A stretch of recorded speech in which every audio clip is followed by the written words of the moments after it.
my god, Amé, qu'est-ce que je dois manger quand je fais du sport? Combien faut que j'en mange? Quand? C'est des questions qui me sont souvent posées. Pourtant, je ne suis pas nutritionniste. Je suis ingénieure. Pourquoi on me pose ces questions-là? Parce que j'ai la réponse. Pour de vrai, ceci est un disclaimer que je ne suis pas nutritionniste, mais j'ai été une athlète de haut niveau de sport d'endurance. J'ai représenté le Canada au championnat du monde de vélo de montagne il y a 4 ans. J'ai pris ma retraite depuis, mais je reste très très active et je me suis même recyclée dans une équipe de gravel. C'est une équipe qui se prend un peu moins au sérieux, qui est moins là pour les résultats, plus pour la communauté. On organise beaucoup de choses pour la communauté. Ceci étant dit, je passais à des compétitions de 1h30 à 2 heures en vélo de montagne cross-country, à des compétitions de genre 4 heures en gravel. Fait que déjà que je m'intéressais à mon alimentation pour optimiser mes performances, ben là, c'est devenu d'autant plus important avec des compétitions qui durent 4 heures. Donc, vous aurez compris dans cette intro qu'il y a beaucoup le mot compétition. C'est pas important ou nécessaire de s'alimenter et de calculer exactement qu'est-ce qu'il faut manger pour optimiser ses performances. Je trouve que ça peut t'entraîner à embarquer dans une roue très vicieuse. Donc, encore une fois, si votre but, c'est pas de vous concentrer sur vos performances, mais juste d'aller jouer dehors, ce qui devrait être la base de tout. Les règles de base, ça serait faire attention à son hydratation, boire beaucoup d'eau. Quand t'as soif, c'est ton cerveau qui dit « Yo, je suis déshydraté ». Fait qu'il est comme trop tard, t'es déjà déshydraté, mais c'est trop tard. C'est pas grave, là, tu peux continuer puis prendre plus d'eau, mais si tu veux une hydratation optimale, ça serait juste de comme te déclencher là, un petit automatisme de boire quelques gorgées souvent avant d'avoir soif. C'est la même chose avec la nutrition. Si tu dis « Ah, j'ai faim, je vais manger », c'est bien correct. Mais sache que comme si ton cerveau a envoyé un signal qu'il a faim, c'est parce qu'il est déjà un peu en manque d'énergie.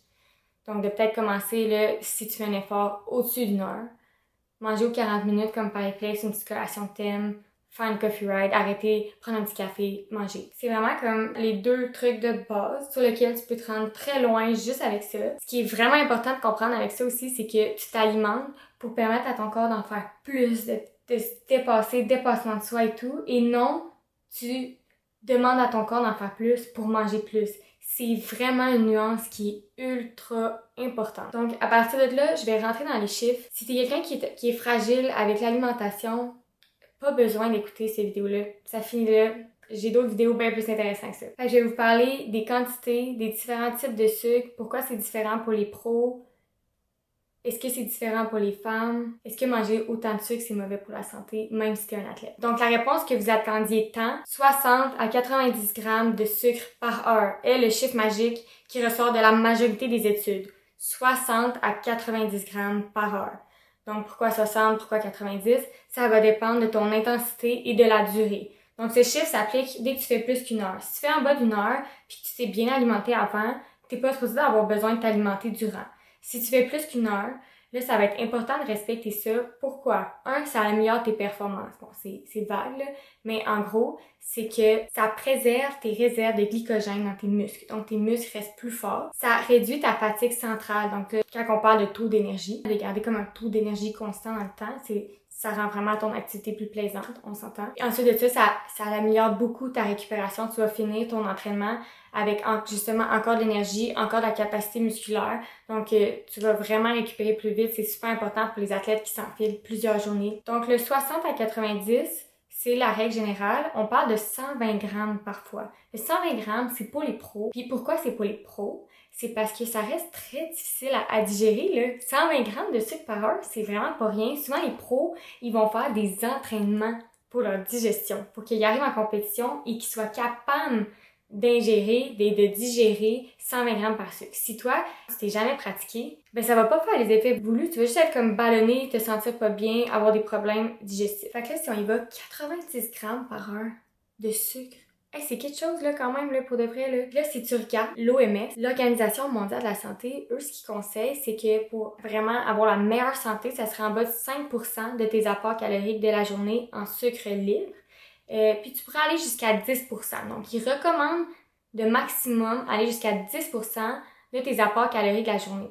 Comme calcul rapide, pour moi, mettons, ça pourrait représenter 50 grammes par jour. Moi, je viens de te dire d'en prendre 60 à 90, peut-être même 120 grammes. Est-ce que je suis en train de mettre ma santé dans un trou noir ou dépend de vouloir aller vite en bicycle? Non. Parce que le sucre, quand tu le prends durant l'effort, la bonne quantité, ben, il est utilisé immédiatement. Donc, tu donnes l'énergie à ton corps, tu donnes du sucre parce que c'est l'énergie qui est capable d'utiliser le plus rapidement possible. Il l'utilise. C'est fait, il est parti. Où est-ce que le sucre devient mauvais pour la santé, c'est quand tu l'ingères et tu ne l'utilises pas. Donc là, il va aller se stocker dans des tissus adipeux. Fait que ça, c'est pour la santé globale. Par contre, si vous êtes un athlète qui mangeait beaucoup de sucre, la gang, c'est super mauvais pour les dents. Ah! Prendre autant de sucre. Puis on le sait, mais ça, on se le fait dire depuis qu'on est jeune. Ah, si tu prends du sucre, tu vas avoir plein de caries. C'est vrai. Tes parents t'ont pas menti. Donc, si tu es un athlète qui prend beaucoup de sucre, ça se peut que la santé de tes dents soit... Va chez le dentiste si t'es capable, mettons. Ce qu'il conseille, ça serait d'avoir une bouteille de sucre, une bouteille d'eau. Donc, à chaque fois que tu prends du sucre, bois de l'eau. Parce que ce qui est mauvais pour les dents, c'est de prendre du sucre et que le sucre reste longtemps sur tes dents. Donc, là, après ça, c'est comme si tu pourrais rincer tes dents avec de l'eau. Est-ce que je le fais? Pas du tout, là. Je suis à effort max 1000, là. J'essaie de prendre le plus de sucre possible, là. Je commence pas à rincer mes dents en chaque bouchée de sucre, là. Of course que je le fais pas. Un downside avec lequel j'accepte de vivre. Je rentre pas dans la santé des dents, je m'y connais pas du tout, mais il y a des types de pâtes à dents qui peuvent aider, des choses comme ça. Nuance importante, est-ce que c'est la même chose pour les gars puis les filles? Ça m'intriguait parce que je le sais que les études sur la santé et sur le sport, c'est vraiment deux domaines que les femmes sont sous-étudiées. Rapidement, on fait les mêmes conclusions pour les hommes et les femmes, puis on se rend compte que les sujets étudiés étaient seulement des hommes. Il y avait une étude que j'ai lue, que j'ai bien aimée, qui parlait que c'était 10 femmes, 10 hommes. En gros, ce que ça disait, là, le plus important, ça serait que le gramme par heure conseillé est le même pour les hommes et les femmes.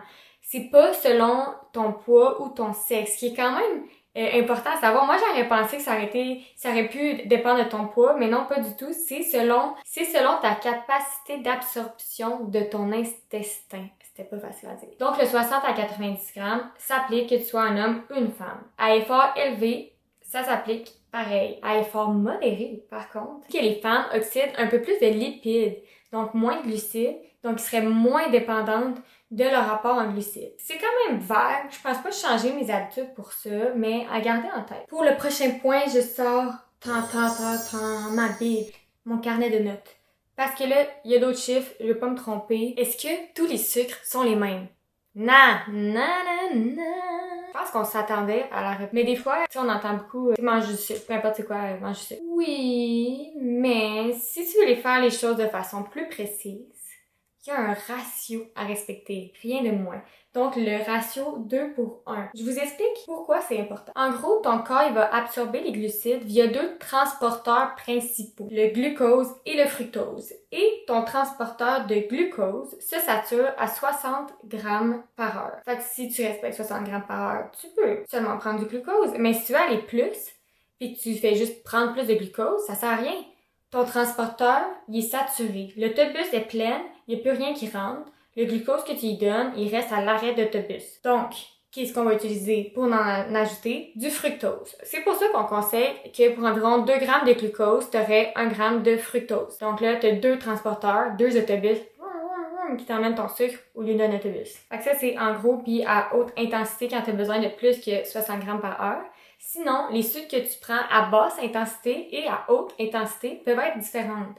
Donc, à basse intensité, tu peux en profiter pour être meilleur pour ta santé et meilleur pour la santé de tes dents. Donc, tu peux manger des bananes, des patates, du sucre qui va s'absorber un petit peu plus lentement parce que tu vas l'utiliser un petit peu plus tranquillement, étalé dans le temps. Aussi, des mangues séchées. Des mangues séchées, c'est vraiment bon. Maintenant, à haute intensité, c'est là que tu veux des glucides. T'en as besoin live, là. Yo, je suis comme dans le rouge, là. J'ai besoin de glucides live. Donc, c'est là que tu vas utiliser des glucides rapides seulement. C'est là que tu vas embarquer sur les gels, sur les boissons énergétiques, sur tout le cyclide. Moi, j'essaie de garder vraiment l'utilisation de mes gels seulement en compétition ou en entraînement à très haute intensité. J'adore arrêter au dépanneur acheter des bonbons. Coffee Stop, là. Une pâtisserie. Je pense que l'alimentation, c'est vraiment un sujet complexe.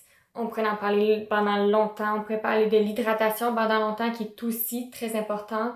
On pourrait parler de café pendant longtemps, la culture du café en cycliste. Ça me tente. Je vais peut-être vous en parler plus tard. Si c'est le genre de contenu que t'aimes, tu peux liker, commenter, qu'est-ce que tu aimerais savoir pour la suite. Tu peux t'abonner. Je suis comme tout nouvellement sur YouTube. C'est vraiment excitant. J'aime ça. Prendre le temps de faire du contenu de meilleure qualité. Aller davantage rechercher. Donc, si ça vous parle, abonnez-vous. Espérons se croiser dehors. Bye bye!